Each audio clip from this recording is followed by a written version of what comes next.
I would like to welcome everyone to today's class, study session 3, which will be centered on the structure of organic compounds. Moving forward, this session will be on course unit 3.1 and 3.2, which are stereochemistry and electronic theory in organic chemistry. Moving forward, the course objectives remains the same all through. Now, the study session 3, we will talk about this, that is the structure of organic compounds. And briefly, let us introduce ourselves to what stereochemistry means. Stereochemistry is the study of chemistry that involves how atoms are rearranged spatially to form a molecule through some forms of manipulation. That is, how atoms are being manipulated and rearranged to form other molecules. Stereochemistry cut across organic, inorganic, biological, physical, and especially supramolecular chemistry. The supramolecular in this instance means the weak and reversible non-covalent interactions between molecules. That is, when covalent molecules are formed through covalent bonding, they are not that strong. That is, the supramolecule bonding are not that strong, and they are kind of non-covalent interactions, and in this instance they are reversible. Now, there is a kind of a relationship between the physical, organic, inorganic, biological, and the supramolecular as on the molecules in question, and also take into cognizance the effect of these relationships on the reactivity of the molecules in question. Now, moving forward, after learning all these outcomes for study session 3, what will you say you have gained from this study session? At least after this class, you should be able to at least define stereochemistry, give a brief history about stereochemistry. Then you should be able to differentiate the various forms of isomerism. You should be able to draw the structure of isomers of different compounds. You should know how atoms are connected together. Then at the same time, you should be able to draw the level structure, explain the VSEP theory. That is, the VSEP R theory is the valence shell electron pair repulsion. You should be able to describe the concept of hybridization, and at the same time you should be able to draw the shapes of different organic molecules. So, moving forward, now let us talk about the historical background of stereochemistry. You see, a lot of scientists have talked about the historical background of chemistry. That is, they are the founders and they are the ones that worked on stereochemistry, and they are able to bring at least some facts out for us to lay our hands on, with the upcoming for us to lay our hands on, and we can talk about it as well. This history made us to know that scientists invented stereochemistry, and some of the features like optical isomerism, tetrahedral arrangement of atoms, bound to carbon, chiral centers, and enantiomers, diastereomers, etc., etc., are being talked about by these chemists, by someone like Jacobs, Enricos, Kekule, Lord Kelvin, Otto Robertson, and so on and so forth. We have these scientists in their numbers. Now, moving forward, let us talk about conformation in isochemistry. Let us talk about the conformation in isomerism in chemistry, in stereochemistry. That is conformation, isomerism in chemistry. What does conformation mean? You know, when atoms combine together, their orbitals lap on each other. For example, look at the single bonds in this compound that we are seeing. In this one that we are seeing, you see that in this compound that you are seeing, ethanol.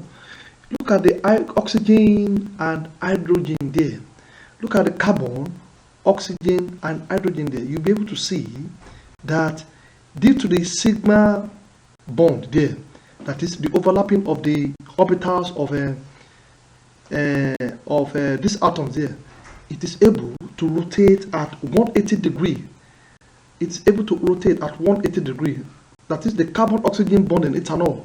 The carbon-oxygen bond in ethanol, for example, will be able to rotate at 180 degree about this bond. This shape of the molecule would look different. That is, when it rotates at 180 degree, you will look at the next diagram beside it. You see that it has the direction of the hydrogen has moved from the right to the left, as we are seeing in the diagram. That is the movement of atom. When atoms, the way these atoms combine together, they tend to overlap. That is, their orbitals overlap. So by overlapping, by the fact that they overlap, it is very, very possible for these orbitals to rotate at different angles. That is what is called conformation isomerism in stereochemistry. Now, another perfect example, that is, let us move forward and see another perfect example that works pretty well for ethane. Ethane. If you can see this ethane in the diagram that you are seeing, ethane has three conformational isomerism, A, B, and C. That is, it can rotate at 120 degree, it can rotate at 360 degree. Then it can come back to the first diagram, that is vice versa. These three different arrangements that you are seeing result from the sigma bond rotation and are referred to in organic chemistry as conformations. Any one specific conformation is called a conformation isomer. That is, the first one is called conformational isomer. Likewise, the second, likewise the third, as we are seeing in ethane. That is, any time these atoms rotate at a particular angle, what is formed is called a conformational isomer or a conformer. In order to be able to understand perfectly what we are talking about, that is the idea of the rotation of atoms due to their sigma bond orbital, that is the overlapping. When atoms combine together, they tend to overlap. The orbitals tend to overlap. So by so doing, the sigma bond tends to rotate. So as the sigma bond tends to rotate, it forms what is called a conformational isomer or a conformer. Now, in order to understand perfectly what we are talking about here, let us consider there's something called a Newman projection. So this Newman projection, if we try to observe it through using ethane as an example. Now, look at the diagram to the right hand, as you are seeing on the screen, on your right hand side. It is called the staggered conformation. That is the staggered conformation of ethane. Now, there's an arrow that if you look down, if you try to express the staggered conformation with respect to ethane, if you look at the blue arrow there, and look at the red arrow. Now, look at that ethane on the left. You see that ethane on the left is differentiated into two fractions, the blue side and the red side. That is how it is being expressed on the staggered conformation as well, which is known as the Newman projection. The outside carbon is if you look it down, that is, if it is possible to look it from the side and look it down, you see that blue center represents the carbon, and there's a carbon inside as well, which is represented by a blue dot as well, but it is inside. It is inside and it is covered by the blue carbon. Now, at any particular point in time, if you try to rotate the angle formed in this staggered conformation is called a kind of a dihedral angle. It's a kind of a dihedral angle. That is, the carbon bond in this way, the angle formed between a carbon hydrogen bond on the front carbon, the carbon hydrogen bond on the front carbon, and the carbon hydrogen bond on the back carbon is referred to a kind of a dihedral angle. Dihedral angle. It is referred to as a dihedral angle. Now, the dihedral angle between the hour hand and the minute hand, on the clock is 0 degree at noon. That is, when you rotate that blue to meet the red, it will form a kind of the angle will be 90 degree. That is the hour hand and the minute hand. It will be 90 degree. It will be 90 degree, but at noon. But when, sorry, it will be 0 degree at noon, but it will be 90 degree at 3 p.m. and so on and so forth.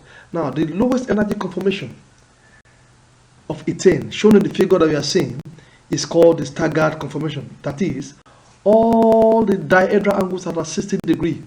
That is, the best place you can have the lowest energy conformation of ethane.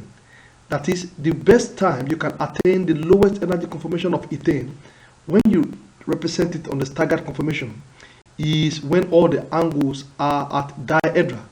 When the angles are at dihedral, that is 60 degree. And the distance between the front and back carbon and hydrogen bonds is maximized. That is, the carbon and hydrogen bonds, the distance between the front and back carbon hydrogen bonds is maximized at this instance. Now, moving forward,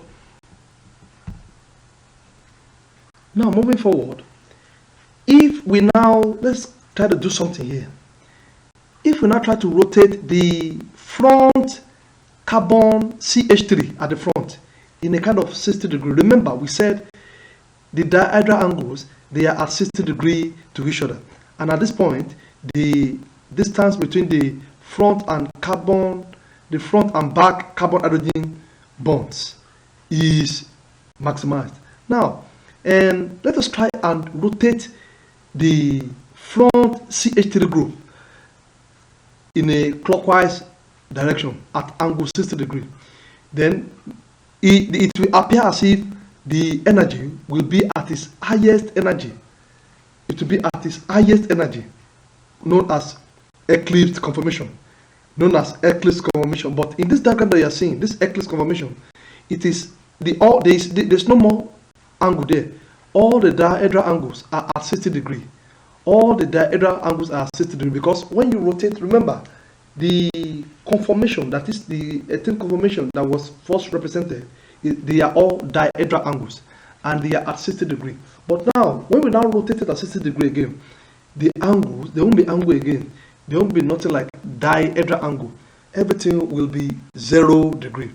Now, on this eclipse conformation that you are seeing on your screen, it is just staggered a little bit. That is shifted a little bit so that you can see the outside CH3 molecule and the inside CH3 molecule for better clarification and understanding. So moving forward, now let us talk about the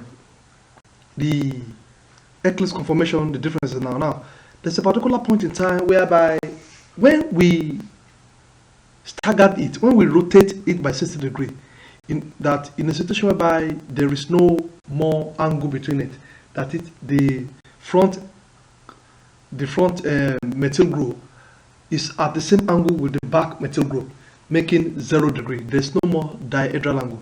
Then it means the energy of the eclipse conformation, that is when the electrons in the front, that is the CH3 and back carbons and the back CH bonds are closer together. That is where the methyl group at the front, the electrons of the methyl group at the front and the electrons of the methyl group at the back, that is where the electrons are closer together.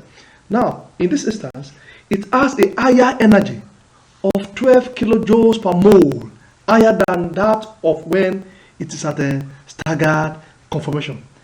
Now, moving forward, when you rotate it with another 60 degree again, what we observe is another second staggered conformation. Now, you can rotate it with 60 degree again till you attain 360 degree. Then it means you can always attain 3 staggered conformation and 3 eclipse conformation. Now let us talk about butane, and let us see the staggered conformation and the eclipse conformation in butane. Now, in butane, you see that there are 4 carbon atoms, in which 3 atoms can be rotated. three atoms can be rotated there. That is, the C2, C3, and C4 atoms can be rotated. Now, the C2 and C3 atoms will be at the middle. That is, if you now try to look it by the side and focus down. If you're looking by the side and focus down, what do I mean by looking by the side and focus down? It means you see, look at the eclipse A. Look at the eclipse A. That is, the blue color is at the front, the red is at the back. The blue dot is covering the blue dot at the front that you are seeing represent the carbon 3. While the red dot is inside, the blue dot is covering it.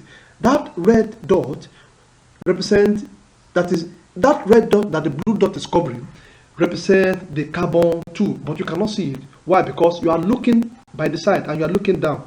Now, the C1 and C4, represent the carbon that is carrying the methyl groups. It represents the carbon that is carrying the methyl groups, and in this instance, they will be responsible for the eclipse conformation and eclipse position in this instance. Now, when you rotate it in the eclipse position with two carbon-carbon bonds at 0 degree, that is, when the carbon and carbon C1 and C4, when they are at 0 degree, we have what is called eclipse A. That is, the angle is at 0 degree. Now, let us rotate it at 360 degree. When you rotate it at 360 degree, you can see the methyl groups, they will give way for each other. While you have the red methyl group at the top, you have the blue methyl group at 60 degree to hit. Now, the what is formed here is called a gush. What is formed here is called a gush when you rotate it at 60 degree from eclipse A. Now, moving forward, this is called gulf, in which the two methyl groups they are not as far from each other as they could possibly be. Now, when you rotate it with another 60 degree, you see that the blue methyl group will go and lie beside the red hydrogen atom, while the red methyl group will go and lie by the blue hydrogen atom. Now, that you can see there. Now, that is eclipse B. Now, one more 60 degree rotation will form what is called, and now what is formed there is eclipse B. Now, one more 60 degree rotation will give you what is called anti-conformation, in which the two methyl groups are positioned opposite to each other, and they are at dihedral angle of 180 degree to each. Now, we are to explain this. If we are to properly explain this, you will see that when the anti-conformation was formed, when eclipse B was formed, and when the gush was formed. Now, in this instance of butane, there are cases in which we have two different valleys and two different peaks. Now, let me explain to you. You see, the gush conformation, that is the manipulation of these methyl groups, when to form a gush and to form eclipse A, to form eclipse B, and to form anti-conformation. You see, the gush formation requires much energy. It requires more energy. Why? Because there is what we call steric strain. Steric strain. The steric strain is a kind of repulsive force interaction between the two bulky methyl groups that are being forced. You see, look at the gush very well. Look at the gush. You see that those two methyl groups, they are being forced. They are very close together, and in this instance, they tend to repel each other because they are. But in this instance, they tend to repel each other because they are being forced to be close to each other. By so doing, it has a higher energy than the anti-conformation that are at they have a higher energy than the anti-conformation. Why? Because if you look at the anti-conformation very well, you see that the methyl groups, they are at 180 degrees to each other, while the gush, the methyl groups, they are very, very close to each other. They are very, very close to each other, and by so doing, there is something called steric strain. That steric strain means the forceful combination, the forceful interaction between the two methyl groups, which will cause a kind of a steric strain that is being forced. They are being forced to be close to each other. Now, that is all about that. That is all you need to know about the eclipse B, eclipse A, and the anti-conformation, and the gauge as well, and the gauge as well. Remember, the eclipse A is when the eclipse A, one more time, the eclipse A is when you have the outside methyl group that is being at 0 degree with the inside methyl group. That is, they overlap over each other when you look it down, when you look it from the side.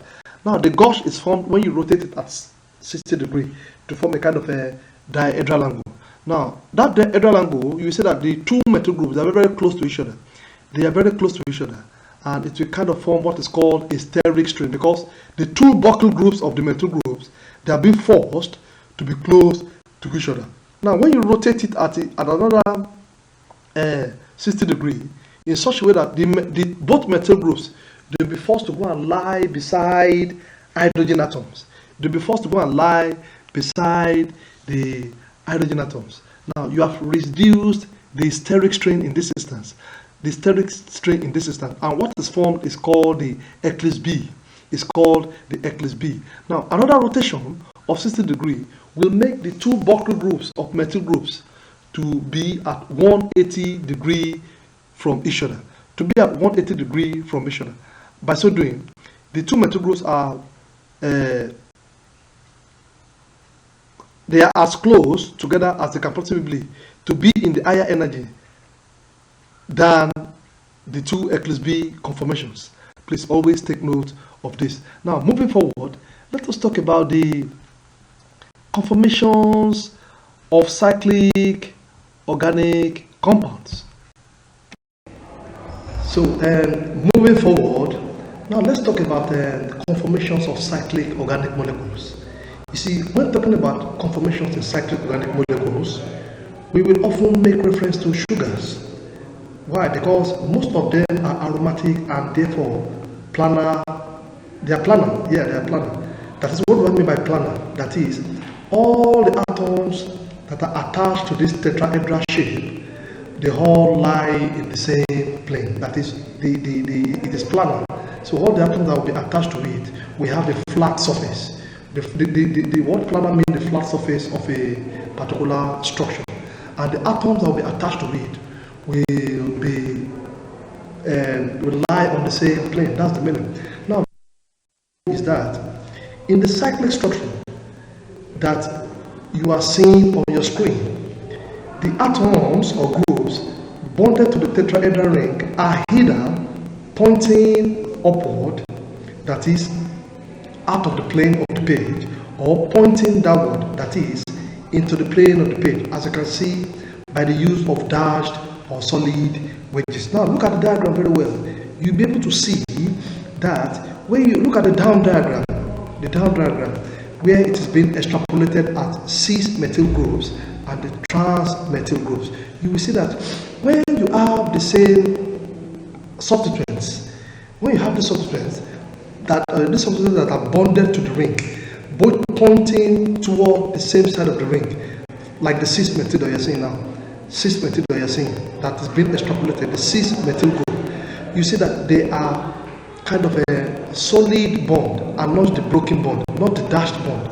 So they are pointing to the same side of the ring. It means, what that means, you call them a cis methyl groups. But when you have them pointing to the opposite side on the ring, then they are trans to each other. Like the solid bonds, we have two solid bonds attached to the same side of the ring, you call them cis methyl groups. But the only reason you can call them a trans methyl group is when you have one broken bond and the other is solid bond on the same side of the ring. Now, moving forward, let us talk about the ring structures in organic molecules that are usually 5-membered or 6-membered. 3 and 4-membered rings are occasionally found in nature. That is, they have a higher energy. Now, in the situation whereby the you observe that they are not stable. What causes the instability is because of the concept called angle strain, in which the four bonds around the sp3 hybridized atoms, carbon atoms, are forced out of their tetrahedral angles. Now what this means is this. You see, these carbons are not stable. So for the fact that they are not stable, now this instability of these smaller ring structures, that is, I'm talking about the ring structures that have 3 or 4 membrane rings, because they have a high significant energy. Now, they are very, very peculiar with what they call an angle strain. And what is this angle strain? It is because of the angle strain simply means the relative instability of these smaller ring structures, that is the 4 membrane ring or the 3 membrane ring. They are unstable. Why? Because these structures are very, very small and can be explained by the concept called angle strain. Now, you see, the kind of hybrid orbitals that are formed between these 3 or 4 membrane rings is the ISP3 hybrid orbital. And because, you know, they are being forced out of their, they normally attain a kind of a tetrahedral angles. They normally attain a kind of a tetrahedral angles. Now, because of the fact that they are being forced out of the preferred angle, it's just like disorientation. They are being forced out of their preferred tetrahedral angles. Now, it makes them highly unstable, and at the same time, they have a high significant energy. Now let's take into cognizance that if one of the carbon-carbon bond is now broken, that is, the carbon bond that is holding them, that has forced them to attain a kind of a 3-4 membrane ring, if the carbon bond is now broken open, and this kind of energy is being released, the energy is being released in such a way that they now attain their tetrahedral geometric shape again. They now attain the tetrahedral geometric shape again. You will see that at this particular point in time, they will be stable. Not only that they will be stable, they will release a high amount of significant of energy. Now this normally accounts for some drugs like phosphomycin and penicillin. You see, they are kind of antibiotics because in their structure they contain a 3 or a 4 membrane ring, and this 3 or 4 membrane ring is highly responsible for their reactivity. So moving forward, now let us talk about the 6-membered cycloalkane structures. These structures, they are very, very similar to the very stable and they're very close to the tetrahedra. And as a matter of fact, the ring strain here is not a factor. They are 6-membered cycloalkane structures, and they are flat joints. That is, they are planar enough. That is, they are flat. So, and by so doing, cyclohexane has bond angles that is distorted around 109.5 degree to 120 degree.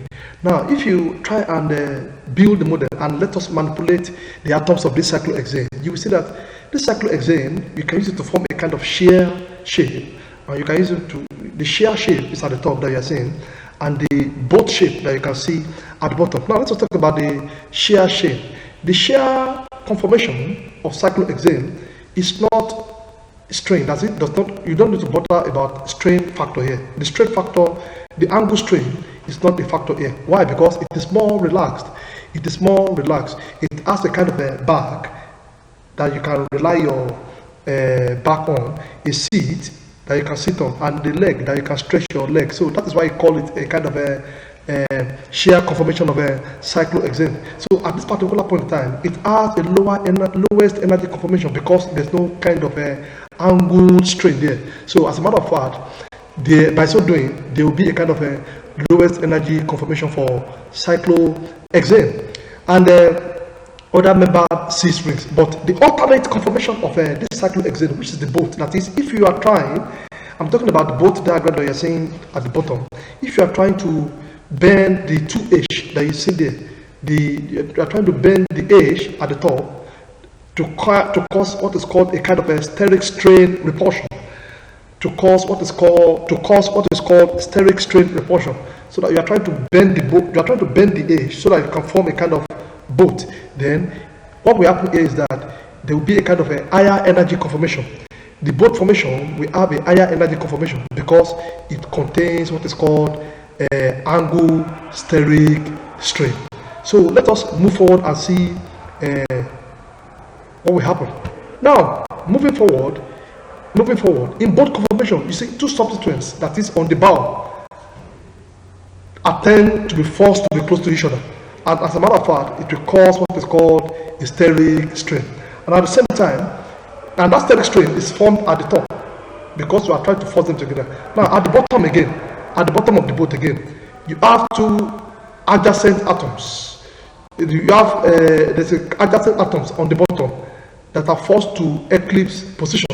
They are forced to eclipse position. So for this reason, the boat conformation has a higher energy because one, it has an angle strain at the top, and at the same time, it has atoms that are formed into eclipse conformation at the bottom. So it is 30 kilojoules per mole less stable than the shear conformation, which means it is not as stable.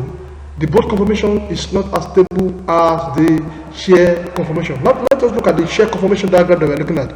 We have axial and the equatorial distinction. And what are these distinctions? Look at the hydrogen atoms that are facing that are facing up.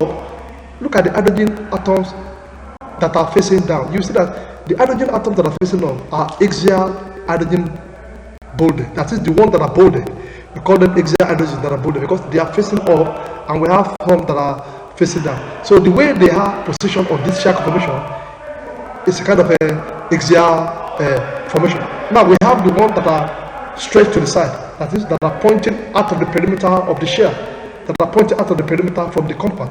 We call them the equatorial hydrogen bond that is bonded to the shear conformation.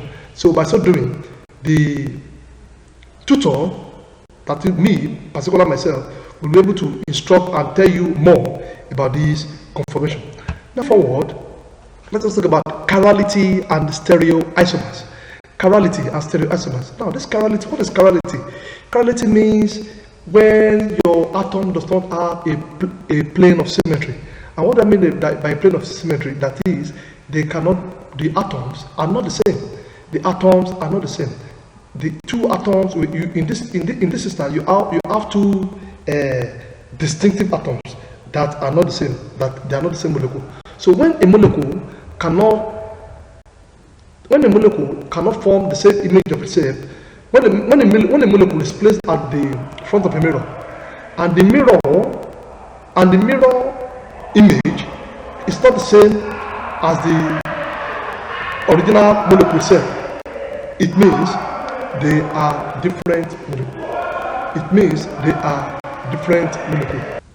So what I'm saying next is this.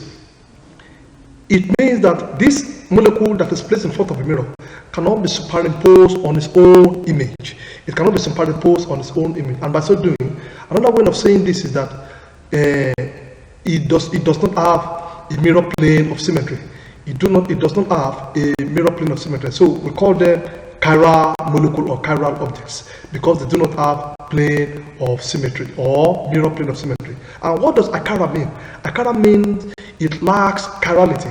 Acara is the opposite of chiral. Acara means it lacks chirality. That is, it can be superimposed on the two molecules can be superimposed on each other. That is, they are the same molecule. They have the same molecule, which means they have a mirror plane of symmetry. Or you can say they have a plane of symmetry. That is, if you place a mirror if you place an object in the front of a mirror or any molecule, the molecule that you find in the mirror will be the same as the one that is standing in front of the mirror, which means it lacks a chirality. So we can call it an achiral molecule. So they lack chiral centers. And which they are. So moving forward, let us talk about the next slide. So look at this diagram very well. What we have, diagram A, placed in front of a mirror. The mirror that you are seeing here is a broken line that you are seeing. Look at the broken line. That is the mirror that you're seeing. Now look at the B that is formed. Look at the B that is formed. That is inside the mirror image. The mirror image. The B is the mirror image of A.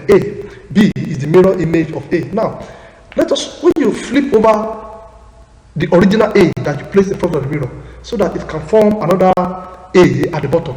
So the A at the bottom, try and superimpose the A at the bottom over the B at the top. You see that they cannot superimpose each other. They cannot superimpose each other. Why is this? Because they don't have a mirror plane of symmetry, or they have chiral centers. They are not chiral molecules. So it means these molecules, they are not the same. These molecules, they are not the same. The whole idea is that when the object is placed in front of a mirror, the mirror image must be equal to the original molecule.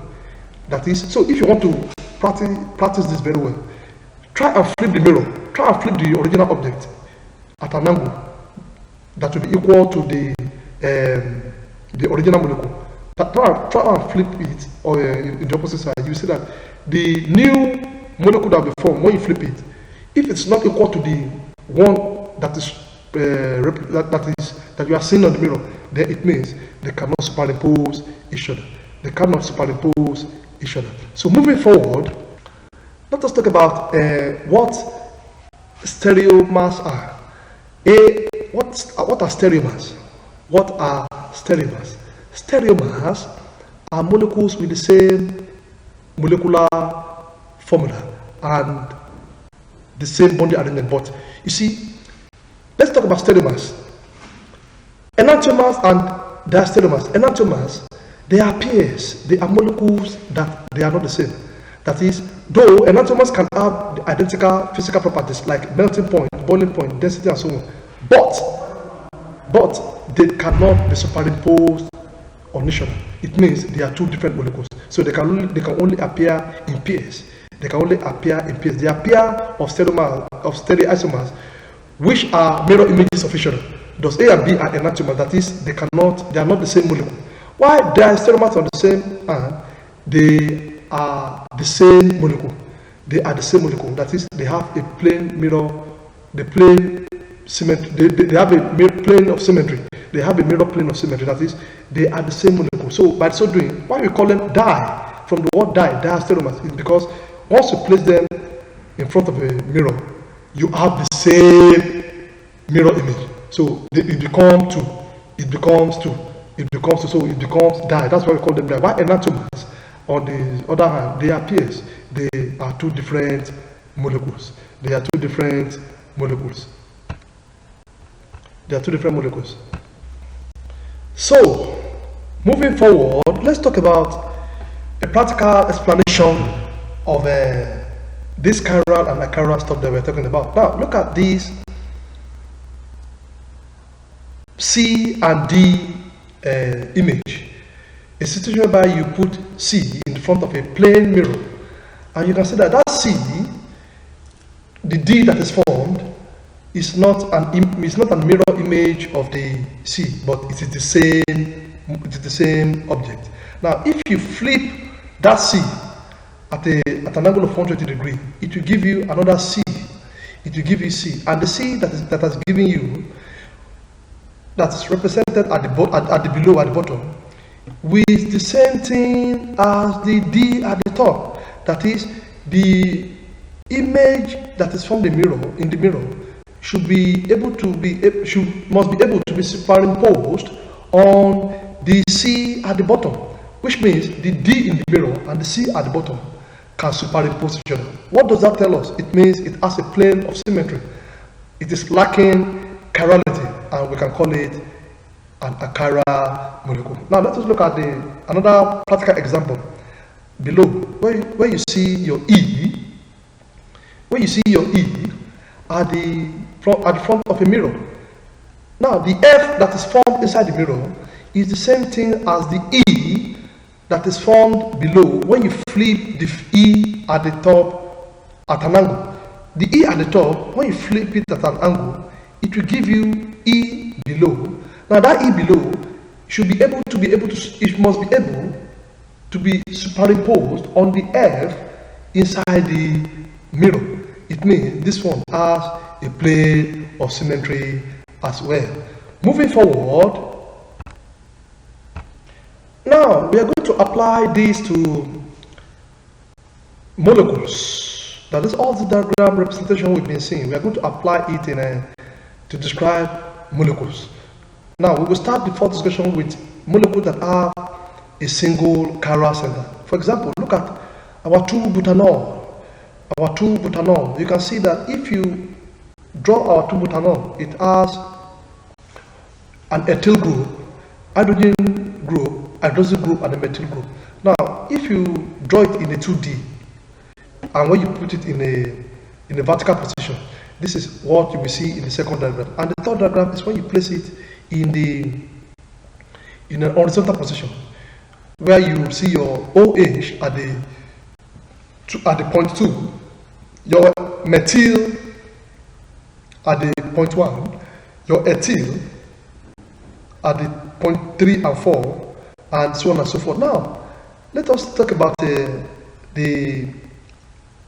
all these groups that are attached. We have a methyl group, we have an ethyl group, we have an hydroxyl group, and we have an hydrogen group all attached to it. Now, moving forward, let's talk about this. Now, let's talk about this 2-butanol. When you let us represent it with a kind of structure in a ball position, and at the same time, let us play the ball position beside the original structure, and let us view it in a plane mirror. You see that at the end of the day, they are two different molecules. They are two different molecules. Which means they cannot be superimposed on each other. They cannot be superimposed on each other. That is, when you flip 2-butanol over, the result will not be equal to when you view 2-butanol inside the mirror. It will be different. So it means it is not a chiral molecule. It is a chiral molecule. It is a chiral molecule. It is a chiral molecule. It is a chiral molecule. So let us look at 2-propanol at the down. Let us look at 2-propanol at the down. When you flip your 2-propanol, which is C, when you flip it over, and at the same time when you view it inside the mirror, when you flip it over at an angle, the result will be C that you are seeing at the down. Then when you view it inside the mirror, the result will be D that you are seeing at the top. So the D at the top and the C at the bottom must be able to superimpose on each other. They are superposed on each other, which means it's an achiral molecule. It's an achiral molecule. They can be superimposed each other, and they have a plane of symmetry. It has a plane of symmetry. So moving forward, now let us talk about what we discussed in the last slide. You see, this last slide, you talk about 2-butanol and 2-propanol. You see, it is very, very easy for us to know that in that 2-butanol, that they are enantiomers, that is, they cannot be superimposed. They cannot superimpose each other. Now, it is not difficult to draw out the mirror image and recognize it that it is not superimposable. But we have some molecules that are complex that cannot be easily recognized whether they have a chiral center or not. Now, it's a kind of challenging. It's a kind of challenge that is daunting in terms of drawing this three-dimensional visualization. Now, the best way of doing this is to simply look for the presence of one or more chiral centers. Molecules with chiral centers will always be chiral. That is, you will always know that it's a chiral. But if it is more challenging, that is with respect to some molecules that are more complex, you will look for two or more chiral centers. You try and locate for one or more chiral centers in such molecule. So at the end of the day, now another way to make the stereochemical life easier is just for you to drop the structure on the ground. And after drawing the structure on the ground, then you can reverse the structure. Now, what do I mean by this? If you want to draw the enantiomer of a chiral molecule, you don't need to go through the stress of getting the mirror, drawing the point for point mirror image, and so on and so forth. All what you just need to do is to keep the carbon skeleton the same, and simply reverse the solid and dashed wedge bonds on a chiral carbon. That accomplishes the same thing. And from there, you should be able to know whether they are enantiomers, and you should be able to know if it has a chiral center or it does not have a chiral center, and if they are enantiomers or a diastereomers. From there, so you'll be able to convince yourself that by swapping any two substances about a chiral carbon will result in the formation of an enantiomer. Now, we have 4 more examples of chiral biomolecules, and that will be visible to you in the next slide. Now, look at this chiral biomolecules that you can see. Look at the glyceride, look at the alanine, look at the lactic acid, look at the methamine. Now, let's talk about the glyceride. Look at the glyceride very well. Look at the chiral center that is denoted by the red dot there. By interchanging, that is, by changing the dashed and the solid bond, you see that it will still give you and show you that it's an chiral molecule. So instead of going through the stress of a mirror pointing from pointing mirror, you can draw and at the same time change it the other way around when you are redrawing. Look at the alanine, look at the lactic acid, and look at the methamphetamine. So, and at the same time, so let's move forward and look at all these diagrams again. Look at the dry hydroxyl acetone, citrate, pyridoxine, that is vitamin B6, pyruvate, glycine, and dopamine, which is a neurotransmitter. So moving now, let us see the situation whereby we can name our chiral centers through the RNA system. These are the rules. These are the rules that you can see. But in order not to waste much of our time here, you see, the first thing you do, for example, look at the glyceride compound there. The first thing you do is to assign the priorities. And how do you assign priorities? Let us first of all skeletize it, that is, drawing it in the kind of balls. Now look at the blue, the green, the black, and the red ball there. You see that the black ball represents the hydrogen, and the blue ball represents the hydroxyl group. The OH, the green ball there, represents the the CH2 group, while the blue ball there represent the aldehyde group, represent the aldehyde group. Now, what we are talking about here in this instance now is this. The first thing you do to assign the priority, which one be the lowest priority and which one be the highest priority, the number 2 priority and the number 3 priority. Now let us see the number 4 priority. That's where we start from. And from the number 4 priority, it is where we know whether it is pointing away from us or it is pointing towards from us. Then we do it clockwise, or then from there we know it's whether it is a R clockwise configuration or S clockwise configuration. Now let us see in this instance the hydrogen from the chiral center, the bond of the hydrogen to the chiral center, which is 4. The 4 represent the black ball, which is hydrogen. Now it has the lowest priority because hydrogen has atomic number of 1. It has the lowest atomic number. Now let's look at the red ball. The red ball there has oxygen and hydrogen. Oxygen has atomic number of 8 plus 1 of hydrogen makes it 9. So that is 9 for the red ball. Now let's look for the number 2 and number 3. Which one we have? Take the position of number 2 priority and the position of number 3 priority. Now we can see that from the chiral center, what is bonded straight to the chiral center are carbon atoms. Now we now have 2 carbon atoms. Now how are we now going to the tertiary will take priority 2 or priority 3. Now, from the carbon of the aldehyde, and the carbon of the methoxyl group, you see that from the aldehyde, a double bond that is attached to oxygen and a single bond that is attached to hydrogen will have a privilege over the carbon that is attached to hydroxyl group, because there's no double bond there. On the methoxyl group, you see that the carbon that is attached to the 2 hydrogen atoms there and hydroxyl group does not contain any double bond.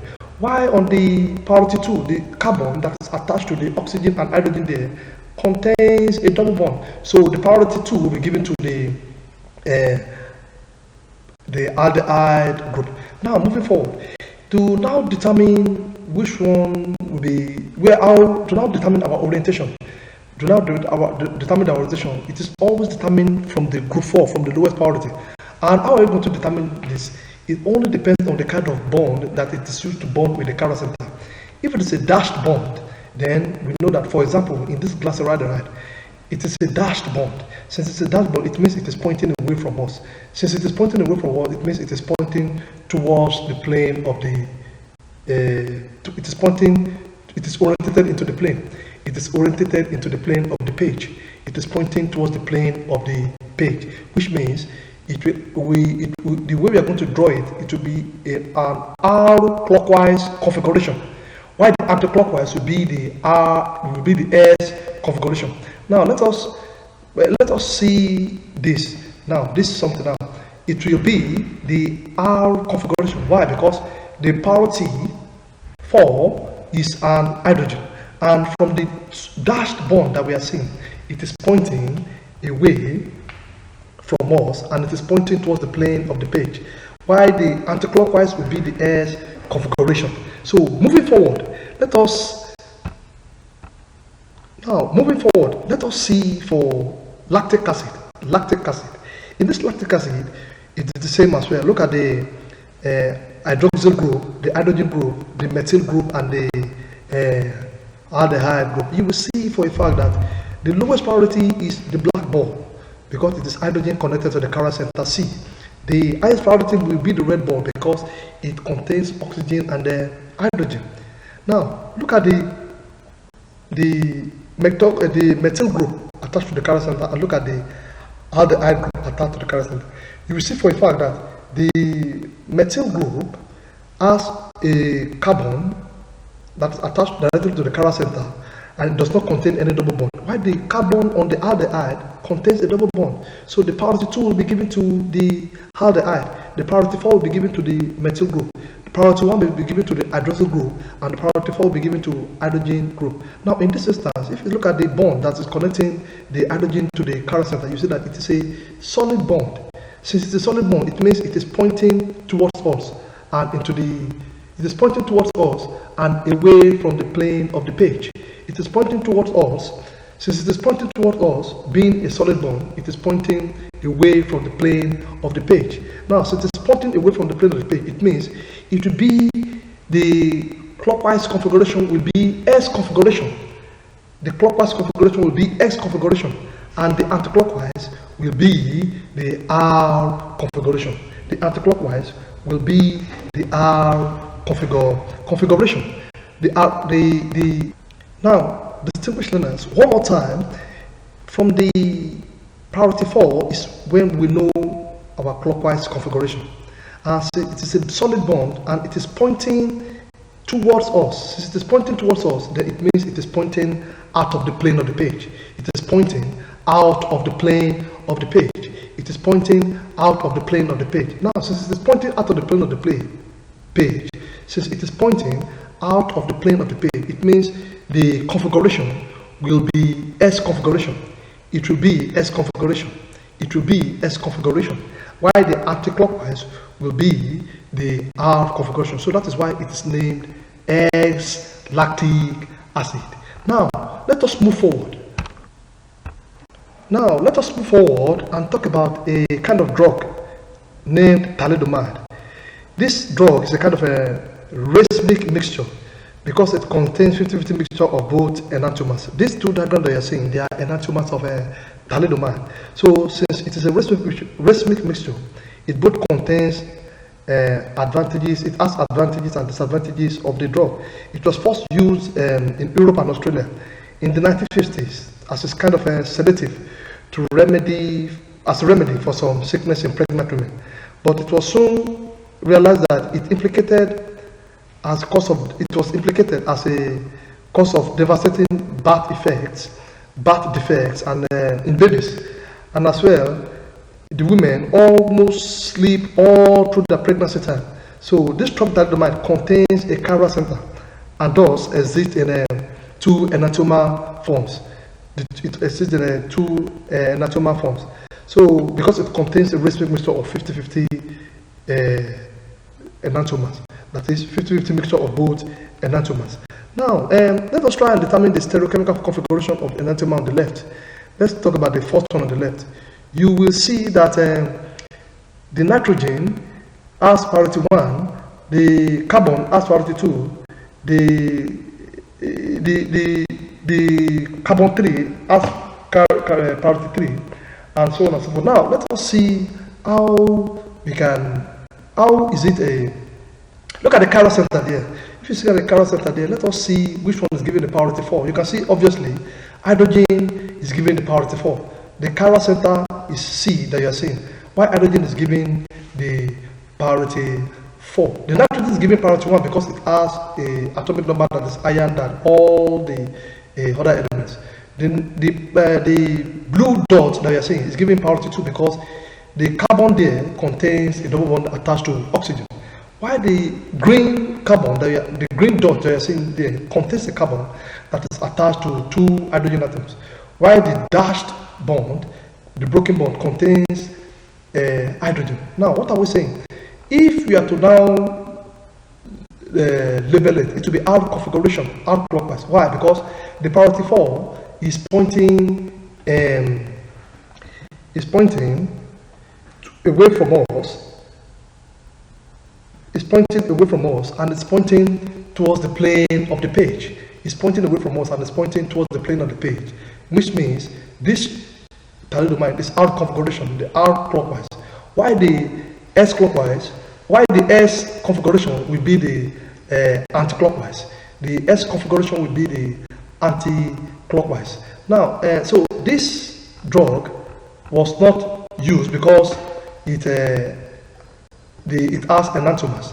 Although scientists are still unsure today how thalidomide works. Now, experimental evidence suggests that it was actually the R enantiomer that had the desired medical effects, while S enantiomer caused birth defect. It means the R configuration, the R enantiomer is good, while the S enantiomer is not useful.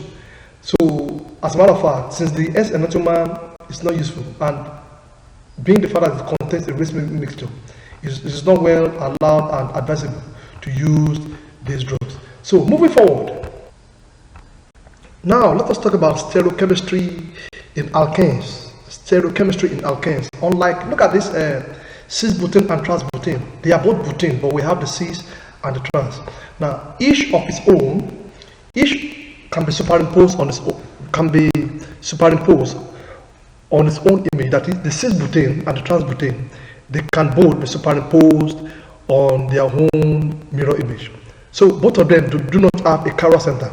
Both of them do not have chiral center, but they have the same molecular formula and the same bonding connectivity. So by definition, we can call them stereoisomers of each other. They are stereoisomers of each other because they are not mirror images of each other. They are not mirror images of each other because they can be superimposed on each other. They can be superimposed on its own mirror image. They can be superimposed on its own mirror image, and they are not mirror images of each other. So in any way, in any time, any alkane group that can be superimposed on each other, that is, they can be superimposed on its own mirror image. They lack chiral center, they lack chirality, then we can refer to them as stereogenic. They are called stereogenic. Now, in some alkanes that are unsaturated, some other anomalies, but trans fatty acids, you can only find the cis in unsaturated fatty acids in the alkane group. But the trans fatty acids, which are thought to be associated with the heart disease and other health problems, are found in some food products. The trans can only be found in some food products. They are found in food products, but the natural unsaturated fatty acids are normally cis. The natural one are cis, while the trans are normally found in some food products. Now, as you can see in the diagram below, you can see the cis and trans fatty acid. The cis and the trans. The cis are on the same page, the same plane, while the trans they are alternate to each other. Now, so moving forward, now let us talk about bonding in organic chemistry. Bonding in organic chemistry. What is bonding?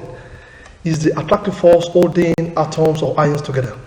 That is, the attractive interaction leads to a more stable state for the whole system compared to individual atoms. Now, what are valence electrons? The valence electrons are normally electrons that are found on the valence shell of an atom. That is, for example, sodium.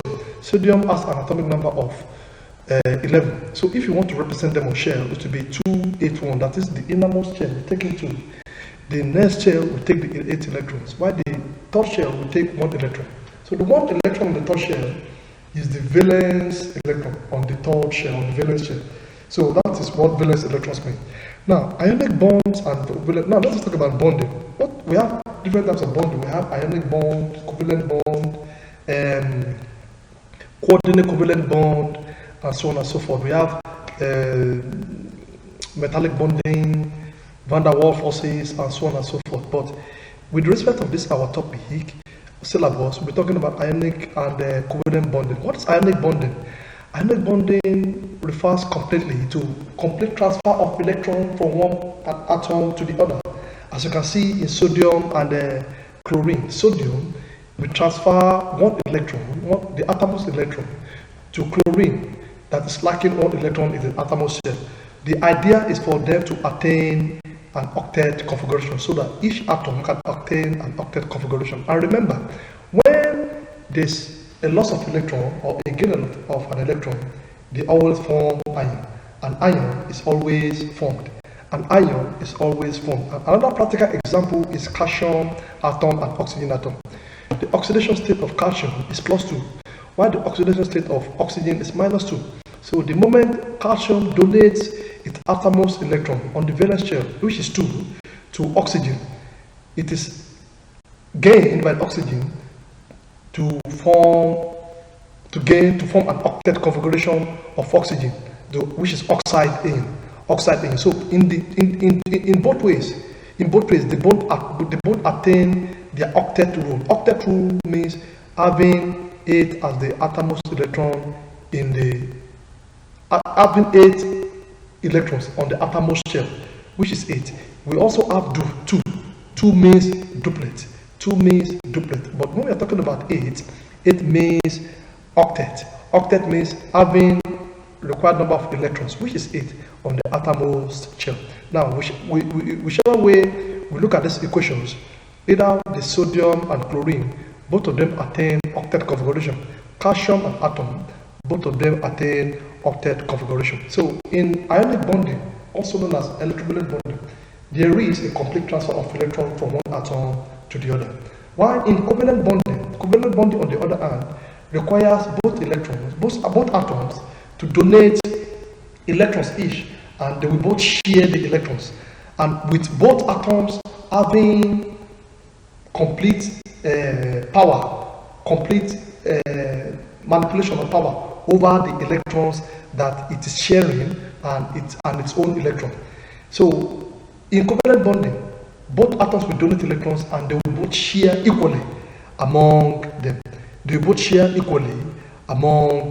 So in covalent bonding, electrons are being shared equally by both donating atoms in order for them to attain octet configuration. Now let us talk about polar and non-polar. What do we mean by polar and non-polar in covalent bonding? We have non-polar covalent bond and we have polar covalent bond. Now what is non-polar covalent bond? This one arises whereby you have similar atoms coming together to form a molecule. For example, we have two hydrogen atoms that want to come together to give you hydrogen molecule. And we have two chlorine atoms coming together to give you chlorine molecule. Now in this instance, the electrons will be shared equally, between the two nucleus. Electron density is distributed, that is, the electron density will be distributed evenly and equally between the two concerning atoms, either chlorine or hydrogen. Either when you're talking about hydrogen, either the hydrogen atoms combining together to give you hydrogen molecule, or the chlorine atoms coming together to give you chlorine molecule. So the atoms will be the electrons will be shared equally between the two common atoms. So it is called a non-polar covalent bond. So the electron density is distributed evenly between the two atoms. Now, why in polar covalent bonding the electron density is not distributed equally? For example, hydrogen coming in contact with chlorine. Hydrogen coming in contact with chlorine, the electron density will not be distributed evenly. It will be shifted more to the chlorine side. Why? Because chlorine is more electronegative than hydrogen.